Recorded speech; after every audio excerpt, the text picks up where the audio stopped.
Por favor, quienes permanecen parados, tenemos asientos disponibles. Estamos a 3 minutos de comenzar. Ruego silencio y reitero la solicitud de poner los dispositivos móviles en vibración o silencio.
Buenos días a todos y a todas.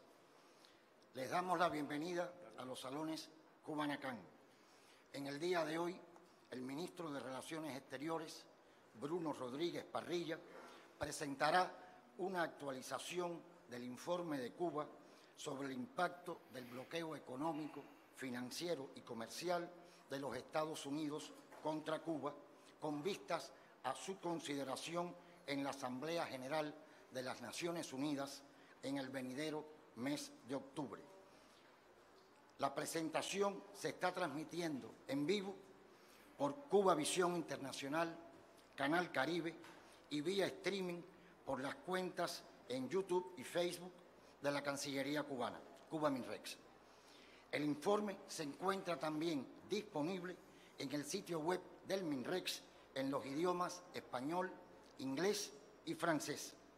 Ministro, se encuentran en la sala representantes de 12 medios de prensa nacionales y 85 periodistas y corresponsales de 25 medios de prensa de 14 países que están acreditados en Cuba. Ministro, tiene usted la palabra, por favor. Muchas gracias. Agradezco a todas y todos su presencia. Los días 29 y 30 próximos, la Asamblea General de las Naciones Unidas considerará y seguramente adoptará el proyecto de resolución titulado Necesidad de poner fin al bloqueo económico, comercial y financiero impuesto por los Estados Unidos de América contra Cuba. Daré a continuación algunos datos que se detallan en el informe que obra en poder de ustedes y que está al alcance de nuestro pueblo en el sitio web Cuba Minrex y seguramente en otros. Las consecuencias del bloqueo contra nuestro país se evidencian claramente en nuestro país como nunca antes en las carencias que enfrenta la población en muchas facetas de la vida cotidiana, que incluyen la generación eléctrica y los apagones, los alimentos, las dificultades para la adquisición de medicamentos, la situación de los combustibles, las dificultades del transporte, los altos precios y la inflación, así como el deterioro de otros servicios básicos. El entramado del bloqueo en su conjunto y su efecto intimidatorio en nuestras relaciones con terceros países son elemento fundamental, esencial de estas dificultades. Claro que no todas las dificultades que determinan la complicada situación de la economía cubana hoy se deben al bloqueo. Están presentes también los problemas estructurales de la economía, dificultades en nuestra gestión económica, millones de dólares mensuales. Cada 30 días se acumulan daños en el orden de más de 400 millones de dólares. Imaginarán ustedes sus efectos. Diariamente tienen un costo del orden de 14 millones de dólares. Cada 24 horas, 14 millones de dólares. Más de $500,000 por cada hora de bloqueo. A precios corrientes, los daños acumulados del bloqueo en estas 6 décadas ascienden a la cifra astronómica de 164.141 millones de dólares. 164.000. Comparen esta cifra con el Producto Interno Bruto cubano o con nuestras exportaciones e importaciones o con el monto de inversión extranjera directa en Cuba. Pero si calculamos ese impacto al valor del oro en el mercado internacional y la depreciación del dólar, los daños acumulados, rigurosamente calculados en estas 6 décadas, alcanzan la cifra de 1.499.710 millones de dólares. Es decir, 1.000.000 millones de dólares más 499.000 millones de dólares. Es decir, prácticamente 1,5 millones de dólares. De no existir el bloqueo, el Producto Interno Bruto de Cuba en el año 2023, y recientemente se publicaron las cifras y las dificultades en la última sesión de nuestra Asamblea Nacional, el Producto Interno Bruto de Cuba, sin el impacto del bloqueo, habría crecido el año pasado en no menos de un 8%. Estas cifras son elocuentes y demuestran cómo los caminos de nuestra economía podrían ser distintos sin estos impactos extraordinarios. Pero estas cifras son generales. Voy a continuación a dar ejemplos específicos de los impactos. El financiamiento requerido para cubrir el cuadro básico de medicamentos que necesita nuestro pueblo, es decir, el financiamiento que se requiere para asegurar los medicamentos para nuestro pueblo en un año, es aproximadamente de 339 millones de dólares. Con 339 millones de dólares no habría faltantes de medicamentos en Cuba hoy, no habría dificultades para atender enfermedades crónicas, incluso graves como el cáncer o las enfermedades cardio o cerebrovasculares, no habría dificultades para asegurar antibióticos de uso hospitalario o tratamientos de terapia intensiva. Pero esa cifra equivale solamente a 25 días de bloqueo. Si el gobierno de Estados Unidos por razones humanitarias, detuviera 25 días el bloqueo, no habría faltantes de medicamentos en Cuba. 9 días de bloqueo, apenas una semana y 2 días de bloqueo, equivalen al dinero necesario para importar el material gastable médico. Quiero decir, algodón, gasa, reactivos, catéteres, agujas, suturas, equipos para sueros e insumos de este tipo, es decir, material gastable. Eso cuesta al país 129 millones de dólares anualmente y equivale a 9 días de bloqueo. La insulina para los diabéticos, indispensable, depende la vida de las personas de ella. 21 horas de bloqueo equivalen a los recursos financieros necesarios para asegurar a todos los diabéticos cubanos durante un año la insulina, 12 millones de dólares aproximadamente, menos de un día de bloqueo. 18 días de bloqueo significan el costo anual del mantenimiento, sin incluir combustible o sin incluir modernizaciones, pero el costo del mantenimiento, las piezas de repuesto, que asegurarían el funcionamiento del sistema electroenergético nacional. Eso es 250 millones de dólares de los que el país no ha podido disponer y es la causa directa de los apagones, de la carencia también de combustible para el sector productivo, para el transporte público. El bloqueo en 18 días provoca daños de ese monto.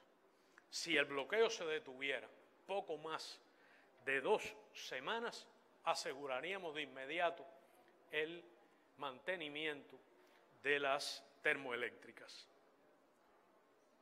La canasta familiar normada de productos alimenticios que alcanza a toda cubana y todo cubano, alcanza a cada hogar. Es verdad que no es suficiente y es verdad también que en los últimos meses no hemos podido cubrir puntualmente, como fue siempre, la distribución de esa canasta básica de alimentos. Pero el costo de la canasta básica de alimentos para un año es aproximadamente de 1.600 millones de dólares. Eso equivale a 4 meses de bloqueo. Levántese el bloqueo unos pocos meses y estará asegurada la canasta básica para cada familia. 38 horas de bloqueo equivalen al costo para producir o adquirir la base material de estudio que requiere el país para todo el sistema educacional durante un año. Los libros de texto, otros materiales escolares. Eso implica alrededor de 22 millones de dólares. Equivalen a 38 horas de aplicación del bloqueo. Los niños pequeños necesitan de manera indispensable juguetes didácticos. Los niños son inocentes.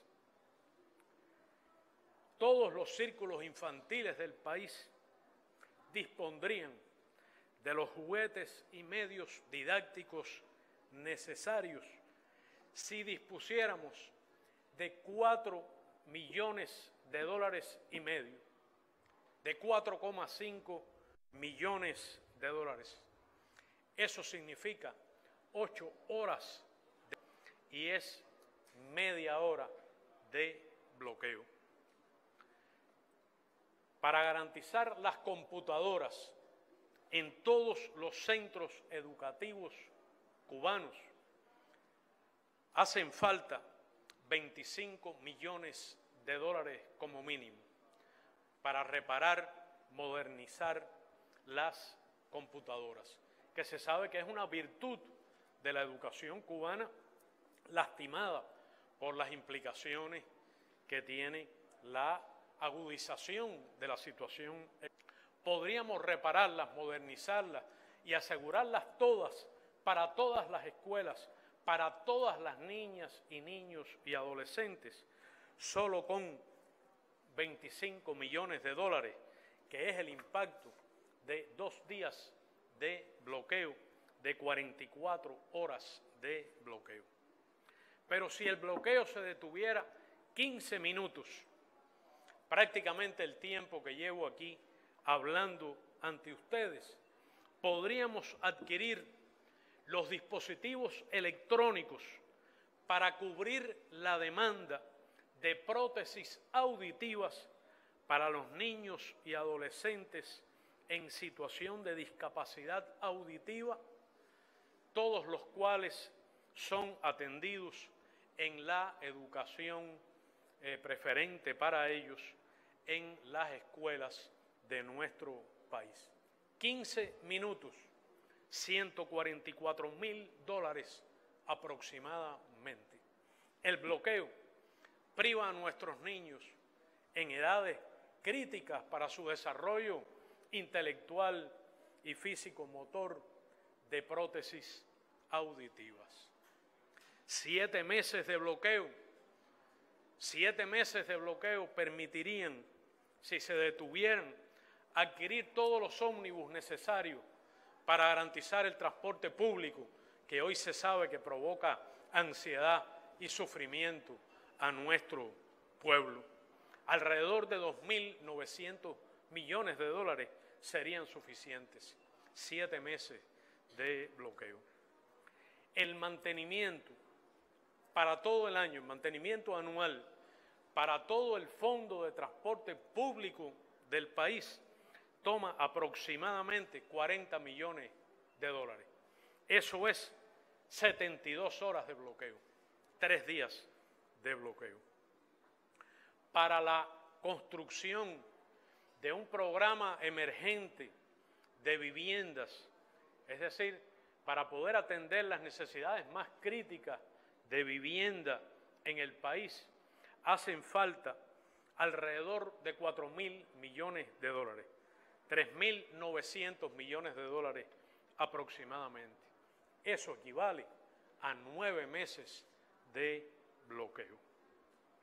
De manera que lo que hace totalmente distinta, singular a nuestra economía, lo que la diferencia de los problemas e impactos económicos que hoy gravitan en todo el planeta, inflación, pérdida de poder adquisitivo de los salarios, precios disparados, servicios en situaciones precarias, dificultades de todo orden que gravitan hoy prácticamente sobre todos los países del sur y también en las economías desarrolladas y en los bolsones de pobreza, en los sectores de menores ingresos, en los Estados Unidos, en Europa occidental, presionan también la economía cubana. Y en todas partes se discute de economía, de políticas económicas, de dificultades, de programas, de resultados económicos, de eficacia de la gestión de gobierno. Pero lo que hace específica y singular la discusión de ese tema es la presencia opresiva, asfixiante del bloqueo sobre la economía cubana. Le comentaba esta mañana al embajador de un país desarrollado de Europa occidental, de dimensiones más o menos parecidas a las de Cuba. Le decía, yo no sé qué sería de la economía de su país si de repente, a partir de mañana, se le sometiera a las condiciones en las que tiene que funcionar la economía cubana. ¿Qué pasaría con sus políticas sociales? ¿Qué pasaría con sus niveles de inclusión social?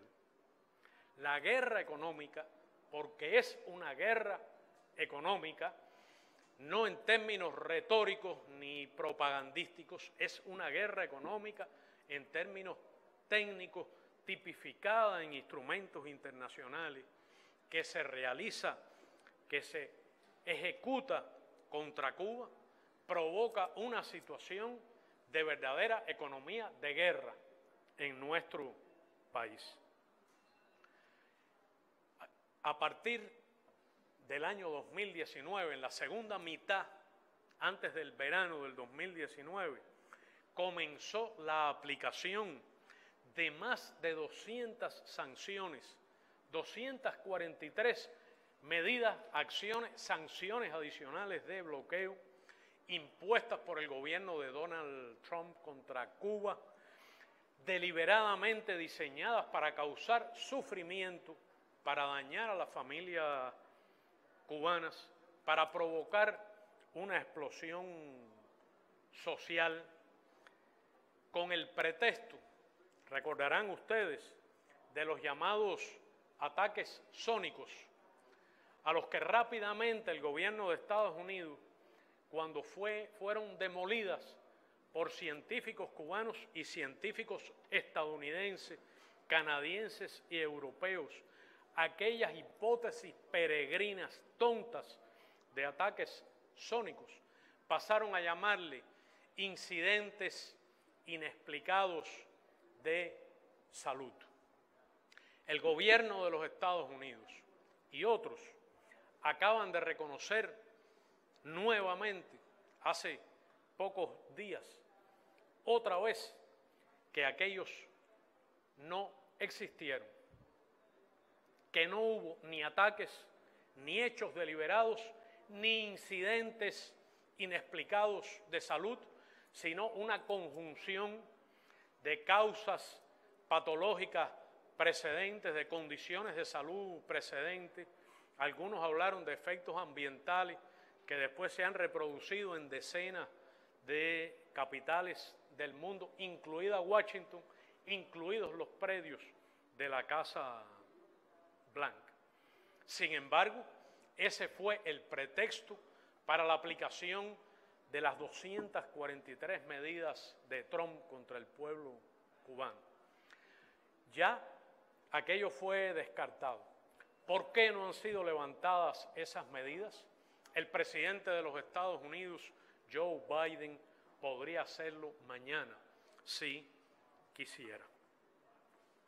Durante la pandemia de COVID-19, el gobierno de los Estados Unidos relajó prácticamente todos los regímenes de sanciones contra otros países por consideraciones humanitarias. Fue correcto hacerlo. Aplaudimos que lo hiciera. Pero prácticamente el único régimen de sanciones que no modificó para disminuir su efecto fue el bloqueo a Cuba. Por el contrario, tomando la asfixia del virus de COVID como aliado oportunista, endureció las medidas de bloqueo durante el pico pandémico. Impidió la adquisición de ventiladores pulmonares. Quedó claro que no se pueden importar ventiladores pulmonares ni de Estados Unidos, ni de subsidiarias europeas, ni de ningún otro país de compañías norteamericanas en el momento de una crisis como la de un virus respiratorio. Quedó claro también que para importar un balón de oxígeno de los Estados Unidos hacen falta licencias específicas. Quedó demostrado. Y quedó demostrado también que el gobierno de los Estados Unidos realizó acciones para obstaculizar importaciones de oxígeno de Cuba en aquel trágico momento, al menos de 2 países latinoamericanos. Si alguien tenía dudas del carácter genocida del bloqueo, descrito, tipificado en los artículos e incisos específicos de la Convención contra el Crimen de Genocidio, debió disiparla con estos actos de extrema crueldad. Claro, les suena conocido esto seguramente porque es una política que fue descrita en el memorando infame de Mallory del 12 de abril de 1960. La mayoría de ustedes no debe haber visto fotos ni imágenes de Mallory. Aquí ven a Mallory relacionándose con tropas intervencionistas norteamericanas. Es el Mallory autor de aquel infame memorando. ¿Qué dice el memorando? Dice, la mayoría de los cubanos apoyan a Castro.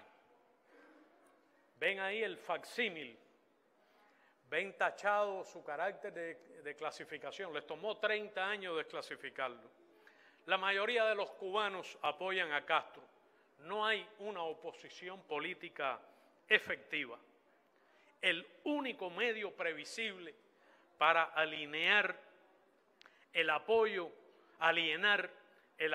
interno es a través del desencanto y el desaliento, el descontento basados en la insatisfacción económica y las dificultades.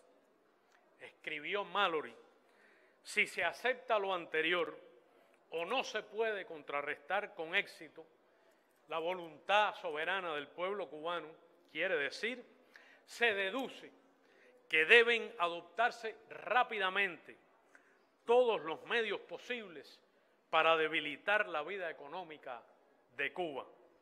Si se adopta esa política, debe ser el resultado de una decisión positiva, dice él, que exija una línea de acción que, aunque sea lo más hábil y discreta posible, haga los mayores avances posibles para negar dinero y suministros a Cuba, reducir los salarios monetarios y reales, provocar hambre, desesperación y el derrocamiento del gobierno.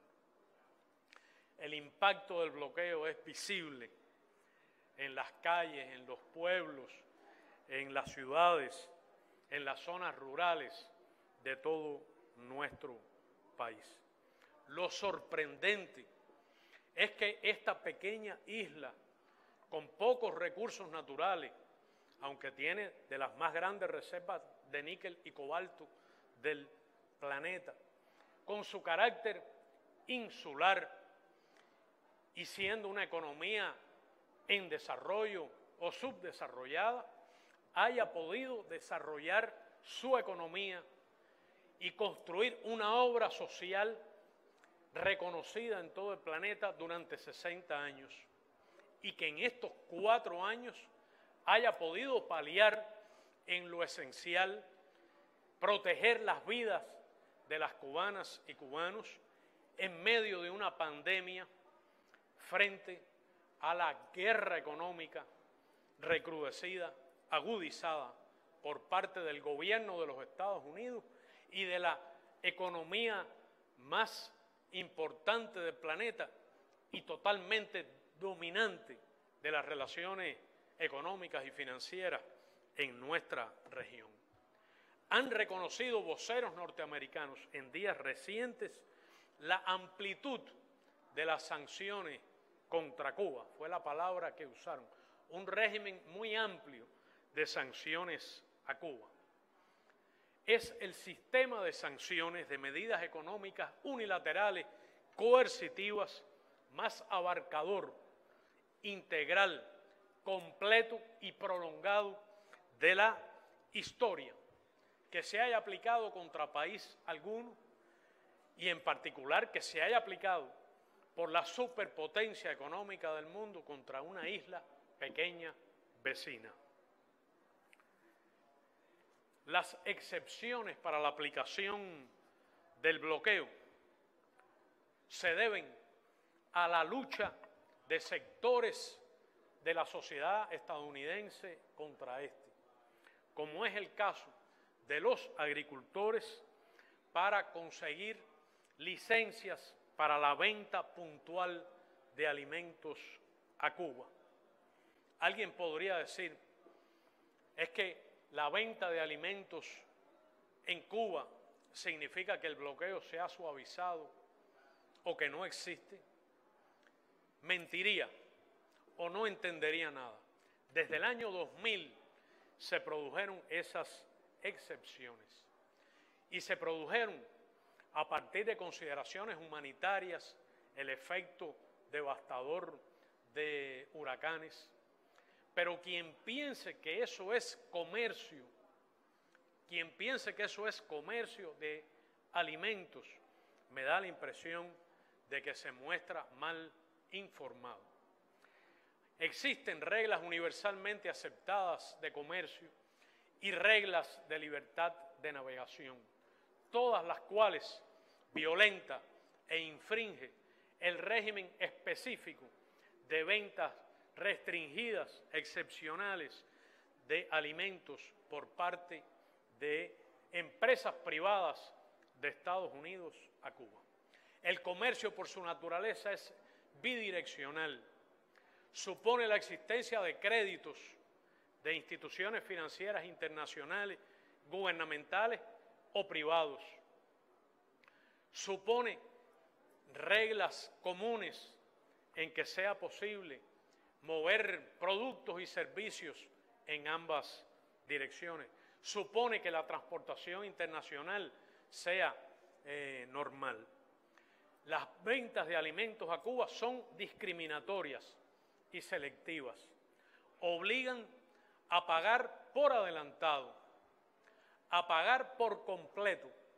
Es decir, hay que pagar cada centavo antes de que se produzcan las descargas de los buques. Están prohibidos los créditos, incluso privados, incluso de la propia compañía privada que exporta, interesada en proveerlos. Está prohibido transportar esos alimentos en otros barcos, en barcos de cualquier país, en barcos cubanos.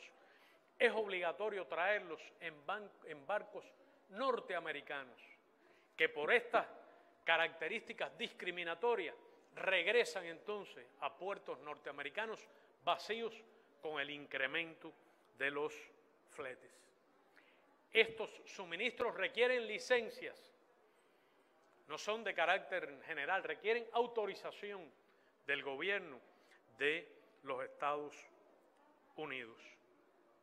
De manera que no se puede considerar ni que Estados Unidos sea un socio comercial, que no lo es, ni se puede aceptar la idea mendaz que propala el gobierno de los Estados Unidos de que esos montos son grandes, ni se puede aceptar la idea de que esos montos crezcan.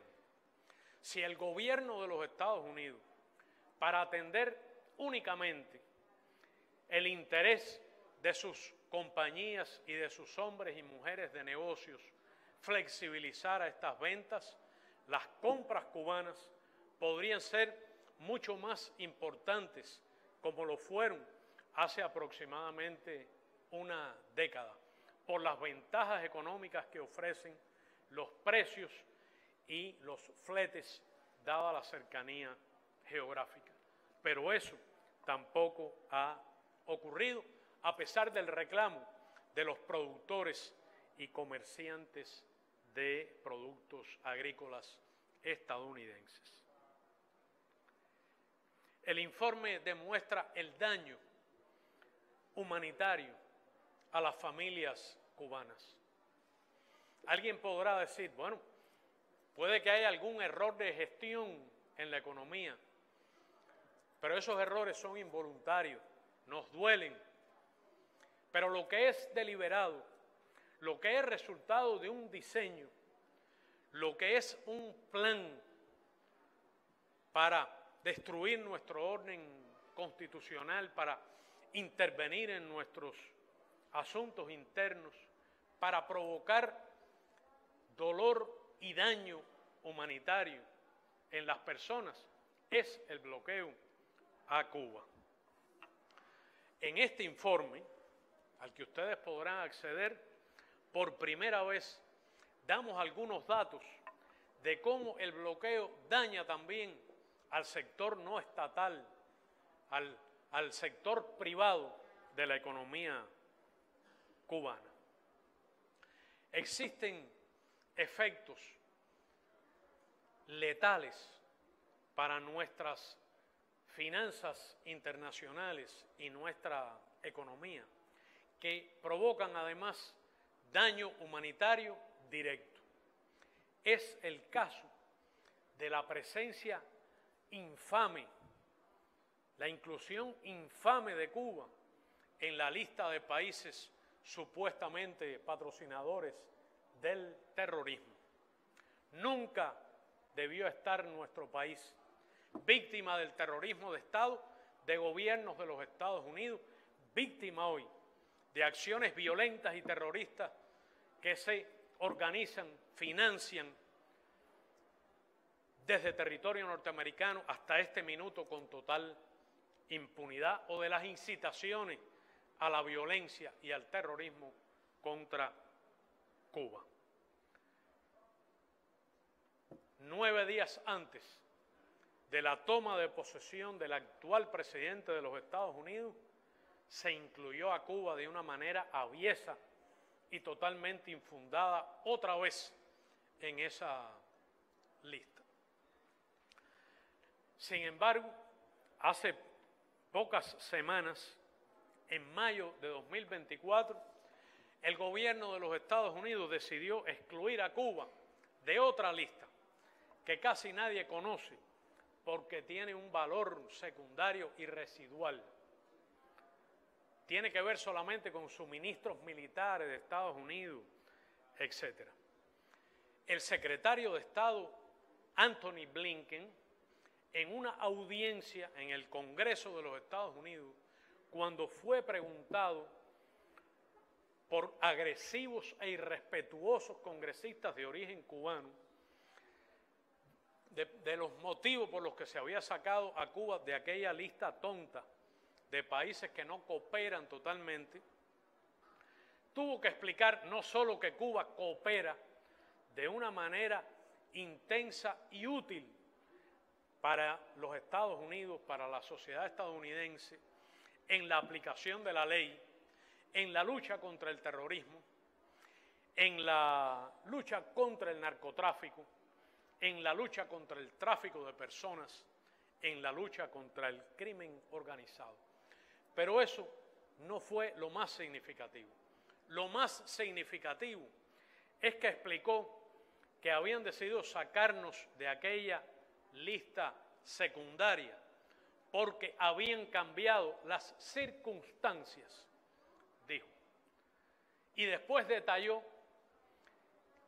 que los pretextos que se usaban no existen hoy. Y yo añado que no existieron nunca. Se sabe que no existieron nunca.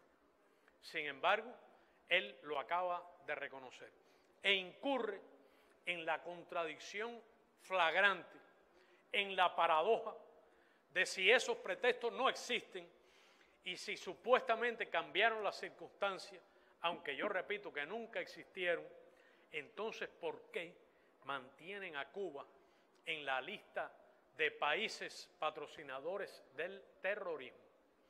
¿Qué tendría que hacer el presidente de Estados Unidos o el secretario Biden para excluir a Cuba de esa lista y reparar esa injusticia que provoca daño a las personas y a las familias cubanas?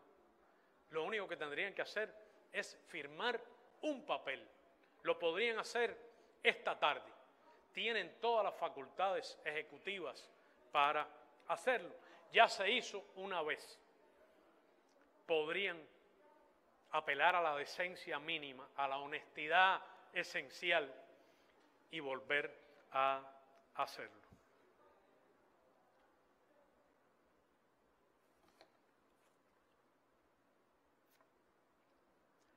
entre enero de 2021 y febrero de 2024, como consecuencia de la presencia de Cuba en esa lista espuria, se reportaron 1.064 acciones de denegación de servicios por parte de bancos extranjeros a bancos o entidades financieras cubanas, incluyendo transferencias para compras de alimentos. Hemos tenido buques entrando a aguas territoriales o surtos en el puerto de alimentos esenciales, trigo, arroz o combustible, habiendo con un esfuerzo tremendo destinado los pagos y habiéndolos colocado en cuentas internacionales en bancos extranjeros, y que esos bancos no pueden ejecutar por la maraña de medidas que implica la presencia en la lista terrorista, y que se niegan a descargar hasta que esas transacciones se completen. Eso tiene un efecto directo en las compras de alimentos, en las materias primas para medicamentos, en el combustible, en las piezas de repuesto para el sistema electroenergético nacional y en bienes de primera necesidad de consumo indispensable de nuestra población. Esas acciones de denegación de servicios incluyen algunas contra ciudadanos, contra nacionales cubanos residentes en terceros países que por ser de origen nacional cubano son privados de esos servicios. Como resultado de la lista infame, un viajero que visite Cuba, que lo haya hecho desde enero de 2021, no es elegible, se le prohíbe acceder a un sistema electrónico para autorización de viaje. Se llama, las visas en inglés, las siglas en inglés son ESTA, pronunciadas en español. El sistema ESTA, en el que están 43 países privilegiados.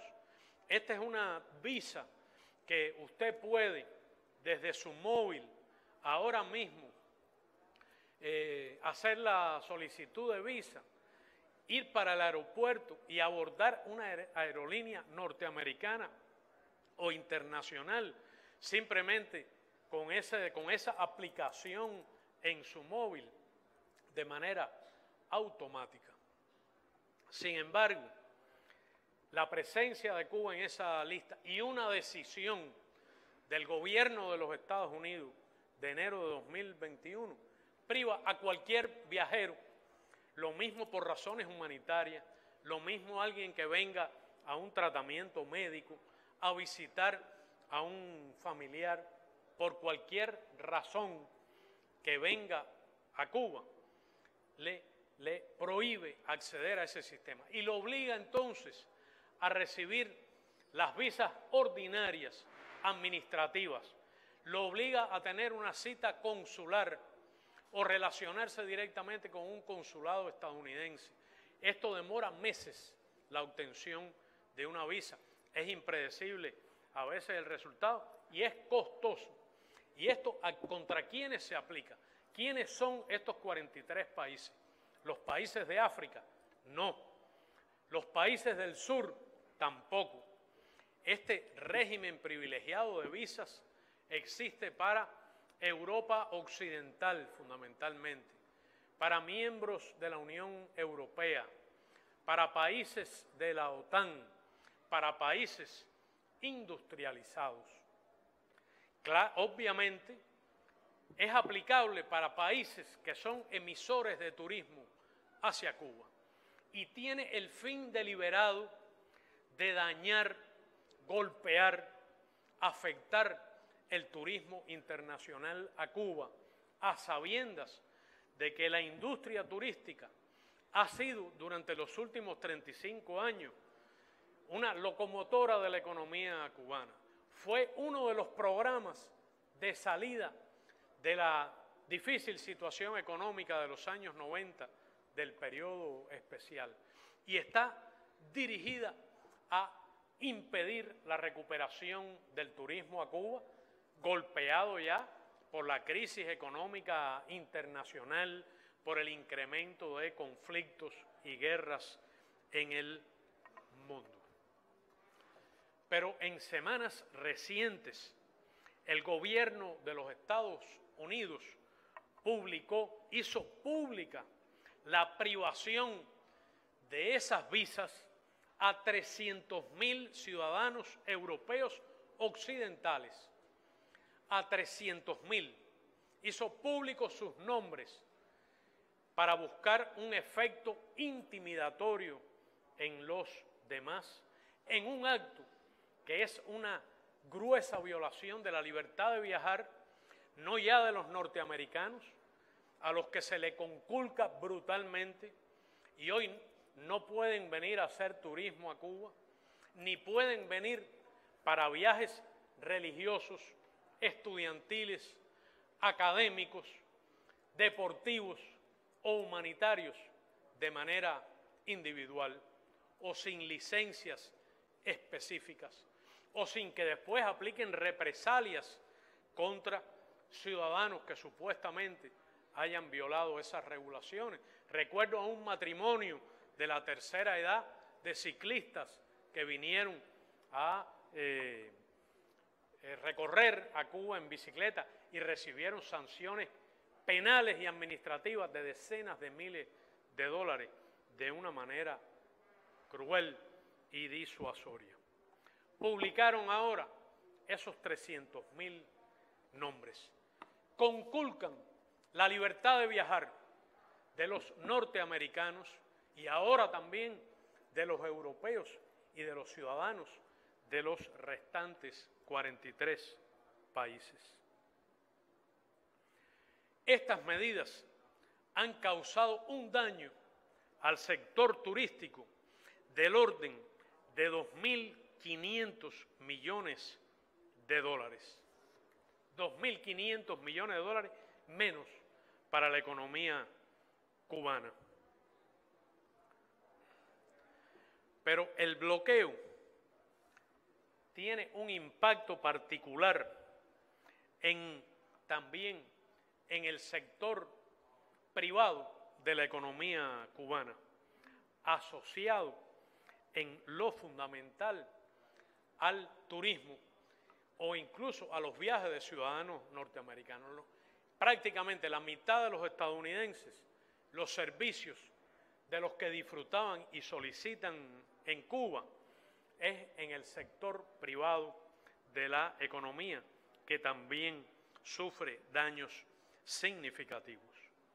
De manera que al impacto de los 5.000 millones de dólares que representó en el último año el impacto del bloqueo, o al impacto a precios corrientes del acumulado de estas 6 décadas, que alcanzó ahora 164.141 millones de dólares, o incluso al impacto que tienen los daños acumulados calculados al valor del oro y la depreciación del dólar, que alcanzaron este año 1.499.710 millones de dólares.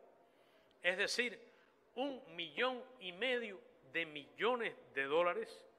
A ese impacto se suman los efectos específicos en todos los sectores de la economía, incluyendo el sector no público, que el gobierno de Estados Unidos dice que quiere alentar. Mienten cuando dicen que quieren ayudar al pueblo cubano. Si quisieran ayudar al pueblo cubano, lo que tendrían que hacer es levantar el bloqueo o como mínimo flexibilizar los aspectos en que más daño provoca a las familias cubanas. Si no existiera el bloqueo, el Producto Interno Bruto de Cuba, que ha sufrido gravemente en estos años, que ha decrecido, en el 2023 habría crecido un 8%. Habría crecido un 8% en el 2023.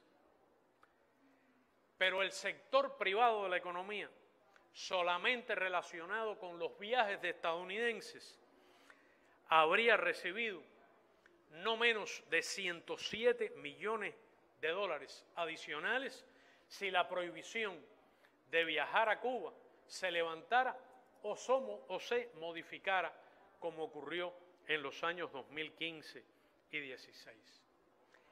Desde el 2019, en ese verano, Estados Unidos golpeó gravemente a 53 buques suministradores de petróleo y a otras 27 compañías. Como resultado del bloqueo, ocurren constantes interrupciones del servicio eléctrico que generan daño emocional, ansiedad, sufrimiento, que ponen en peligro y afectan y provocan averías de equipos, averías de electrodomésticos, de los refrigeradores y la refrigeración en las casas, los electrodomésticos de cocción de alimentos, el abasto de agua a las viviendas e impacta de manera transversal en el sector productivo, en el transporte y en general en toda la economía cubana. El anuncio del gobierno de Estados Unidos de mayo del 2024 sobre algunos cambios en el marco regulatorio para el sector privado en Cuba simplemente son inaplicables y no se han aplicado hasta este minuto. Y emplazo al gobierno de los Estados Unidos a que responda las preguntas que le están haciendo emprendedores, como se les llama, cubanos, empresarios del sector no público de la economía o de los bancos o las empresas norteamericanas al respecto. Simplemente mienten y son inaplicables, en primer lugar, porque el marco opresivo y asfixiante de bloqueo lo impide. Hay que estar loco para relacionarse con entidades cubanas bajo esas circunstancias opresivas. Los riesgos para los bancos estadounidenses, por ejemplo, son muy grandes. En segundo lugar, por el propósito declarado y avieso de naturaleza política, que es destruir el orden constitucional. En tercer lugar, por la pretensión absurda y tonta de fragmentar el sistema empresarial, que es único en el país, y pretender que una pequeña compañía privada importe, exporte, haga transacciones financieras internacionales y se abstenga, haya un muro de cristal que le impida relacionarse con el sector público de la economía, que es la que asegura la inmensa mayoría de las importaciones, las exportaciones y el PIB, que les prohíba encadenamientos productivos y producciones cooperadas, que son típicas de las MIPYMES en todas partes del planeta.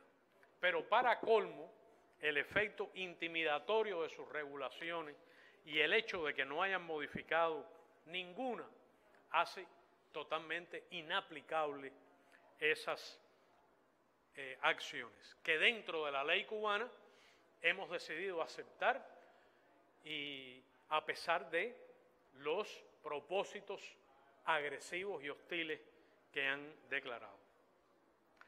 Claro que las dificultades de la sociedad cubana no se deben exclusivamente al bloqueo, como dije al principio, pero afirmo y creo que he demostrado que la causa fundamental de las dificultades de los hogares en Cuba, de las familias, de las personas y de la economía cubana es el bloqueo.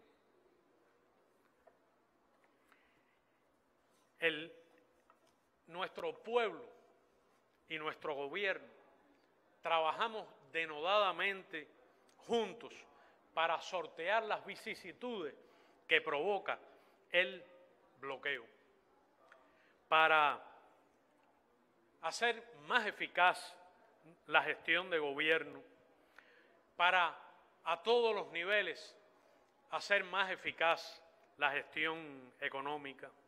Y en ello tiene un papel fundamental la resistencia, la participación creativa del pueblo y la decisión de la inmensa mayoría de las cubanas y cubanos de defender a ultranza la independencia nacional, la soberanía, la patria y el socialismo en Cuba.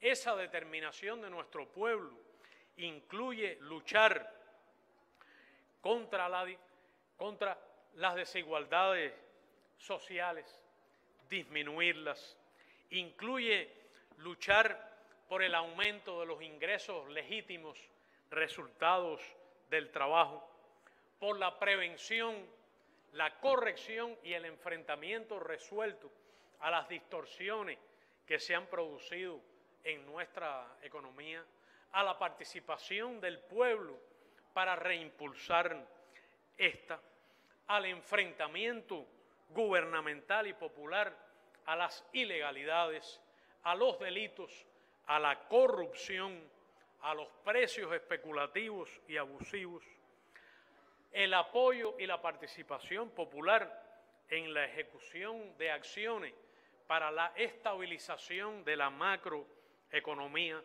para el reimpulso de nuestra economía, para el desarrollo de las políticas sociales, para la solución de las dificultades que están presentes hoy en ellas, que están presentes en la salud, en la educación y para la protección de las familias de menores ingresos. Deseo agradecer la muy amplia y combativa solidaridad que Cuba recibe y el apoyo de los cubanos patriotas residentes en otros países. 49 gobiernos, 101 partidos políticos, 66 parlamentos, 426 movimientos de solidaridad y asociaciones de cubanos en el exterior, 25 organismos internacionales, expresidentes, congresistas de Estados Unidos, periodistas e intelectuales han demandado en estos meses la salida de Cuba de la lista de países terroristas. 123 países en el Consejo de Derechos Humanos, algo inédito en ese órgano, pidieron hace poco igual reclamo. De manera que nuestro gobierno trabaja y trabajará sin descanso, unido a nuestro pueblo, en función de estabilizar y recuperar el crecimiento de la economía a pesar del impacto destructivo y asfixiante del bloqueo, sabiendo que es un desafío colosal, fruto de la política cruel, unilateral, agresiva de Estados Unidos, pero sabiendo que el bloqueo lo tenemos que sobrepasar con nuestros propios esfuerzos por nosotros mismos. Lo hemos hecho antes y podemos hacerlo ahora.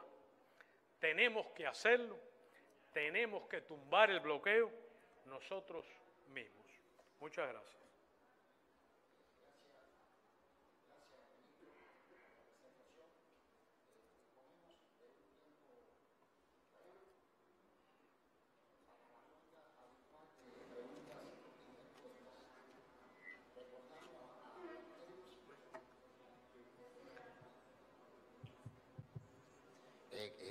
Gracias, ministro, por su presentación. Decía que disponemos de un tiempo breve para responder algunas preguntas. Conforme a nuestras prácticas, recordamos a los periodistas interesados que se identifiquen con su nombre y el medio al que representan. Y abrimos así la sesión de preguntas y respuestas. Reconozco a los servicios informativos de la televisión cubana. Adelante. Buenas noticias. En el contexto actual, ¿qué repercusión usted cree que tendría para el gobierno de Estados Unidos la aprobación de este informe, de esta resolución por la Asamblea General de la ONU en este momento? Primero, decenas de gobiernos se expresarán contra el bloqueo en el segmento de alto nivel de la Asamblea General y en el debate de la resolución. Y habrá, con toda seguridad, una votación prácticamente unánime a favor de esta resolución. Quedará demostrado que el resultado de esta política, además de los daños que provoca a nuestro pueblo, es el absoluto aislamiento y la condena internacional al gobierno de los Estados Unidos. Demostrará otra vez que es ilegal, que es violatorio del derecho internacional, de la Carta de Naciones Unidas, de la Convención contra el Crimen de Genocidio. Demostrará que es mentira que sea una política que pretenda ayudar al pueblo cubano. Demostrará otra vez que los Estados miembros de Naciones Unidas consideran el bloqueo una política extraterritorial que daña su soberanía, sus intereses nacionales, sus economías, sus empresas y empresarios. Volverá a demostrar que condenan los daños humanitarios que provoca en Cuba.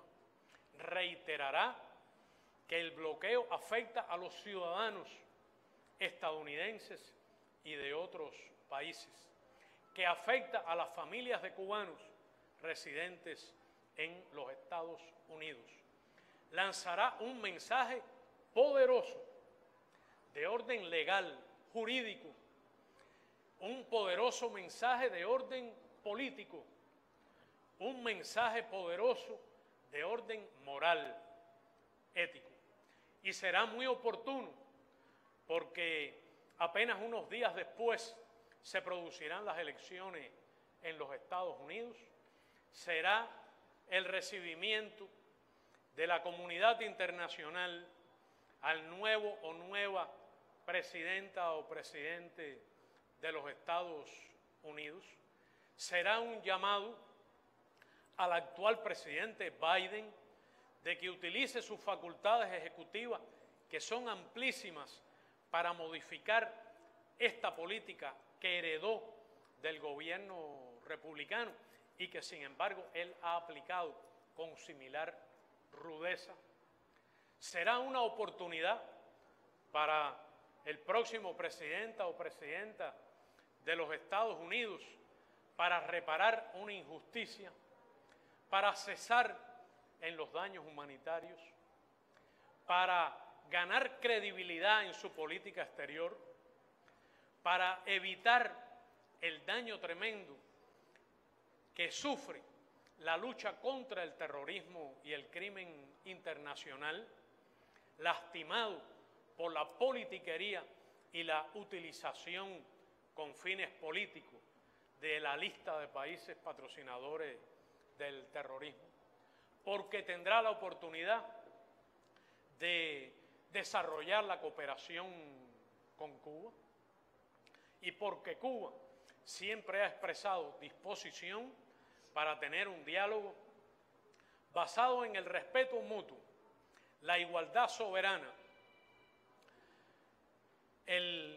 la no injerencia en los asuntos internos, en pie de igualdad, sobre bases de beneficio recíproco con cualquier gobierno, cualquier presidente de los Estados Unidos, siempre que sea un diálogo serio y responsable para el que estamos dispuestos hoy, mañana, como hemos estado dispuestos siempre. Estoy seguro que ese nuevo mensaje de la Asamblea General al actual y sobre todo al próximo gobierno de los Estados Unidos abre la oportunidad de que sean escuchados y amparará el reclamo presente durante el desarrollo de estas elecciones en los Estados Unidos, de la mayoría de los ciudadanos estadounidenses y de los cubanos residentes allí, de que el bloqueo sea levantado, de que Biden o el que venga acaben de tumbar el bloqueo. Gracias, ministro. Reconozco a Oliver, por favor. Buenos días, ministro. Oliver Zamora Oria, de RT. Bueno, en los últimos periodos se ha notado un incremento de las importaciones desde Estados Unidos de algunos artículos como autos, alimentos. Esto ha servido de pretexto para que algunos crean que el bloqueo es relativo, ¿no? Bastante relativo, por lo menos no tan absoluto. Yo sé que usted hizo referencia a algunos elementos, pero me gustaría conocer más a profundidad su opinión o qué respuesta usted daría al respecto. El bloqueo es completo, absoluto. El hecho de que haya excepciones al bloqueo y que esas excepciones tengan que ser licencias para poder importar alimentos de primera necesidad o para poder importar medicamentos o equipos médicos, demuestra que el bloqueo es absoluto, completo, opresivo, transversal. Confirman la regla. Las excepciones confirman esa regla. En segundo lugar, esas excepciones son discriminatorias.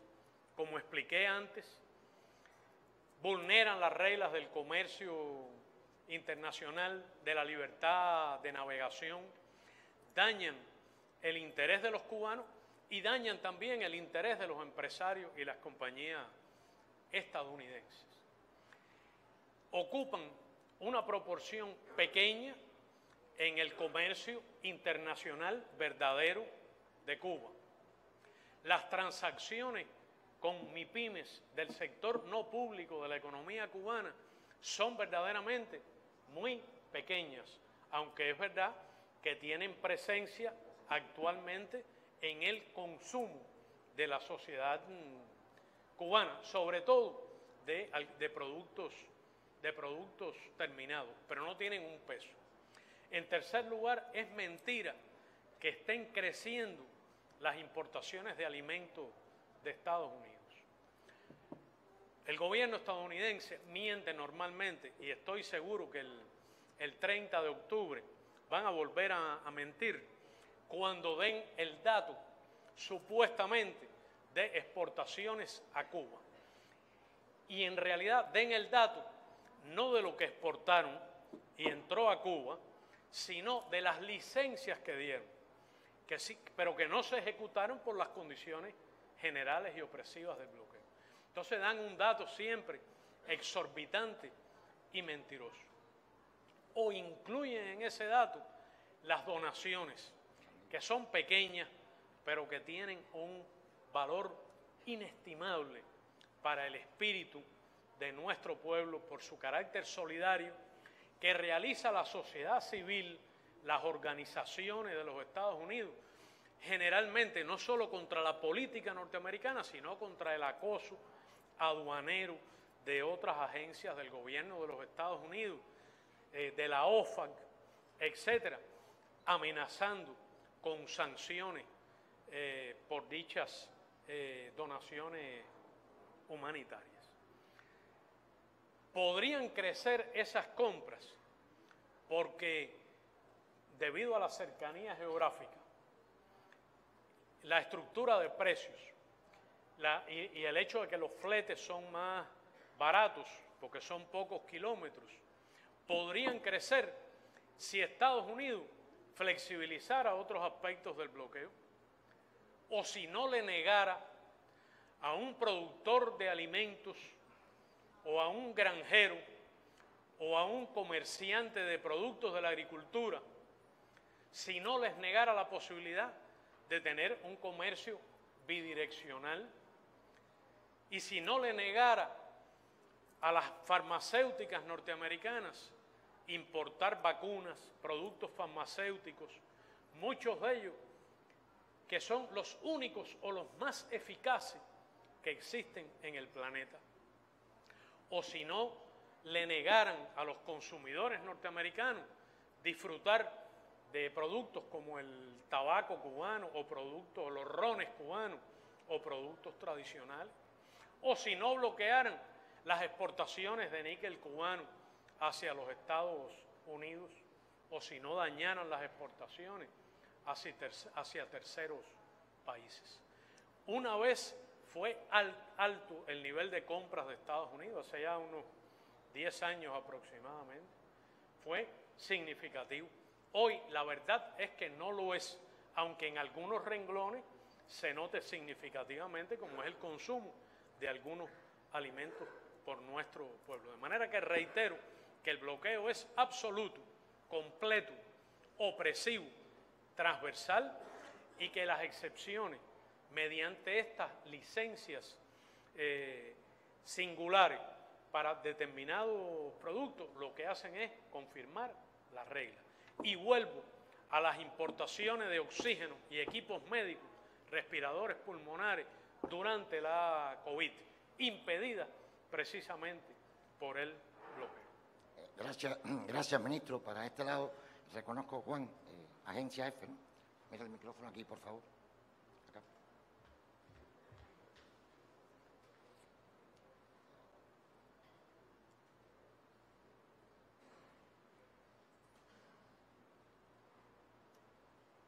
Buenos días, ministro. Quería preguntarle qué expectativas tienen con respecto al bloqueo de cara a las elecciones presidenciales en Estados Unidos en noviembre. ¿Cree que Kamala Harris sería mejor en este sentido, en el bloqueo o en la eliminación, el levantamiento del bloqueo, que una nueva legislatura de Trump? Sí, gracias. Bueno, es una pregunta hipotética. Si usted puede decirme quién va a ganar o quién ha ganado ya las elecciones de Estados Unidos, yo podría responderle.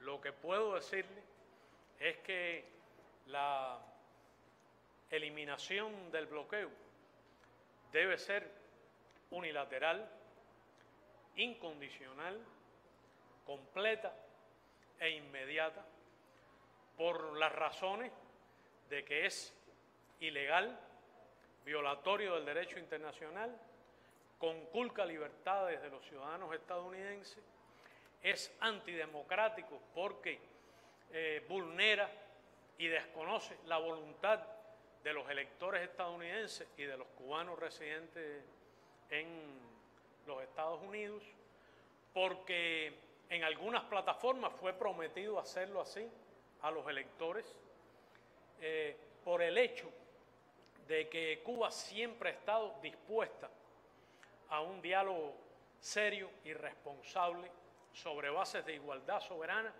y sin sombra a nuestra independencia y soberanía con cualquier gobierno republicano o demócrata de los Estados Unidos, por nuestra similar disposición, que reitero ahora, a cualquier gobierno que emerja de estas elecciones, por el hecho de que lo único honesto, responsable, serio de parte del actual inquilino de la Casa Blanca sería modificar en el periodo que le resta de mandato de políticas de bloqueo que heredó antes, pero que aplicó él de manera intensa y estricta durante sus casi 4 años de presidencia.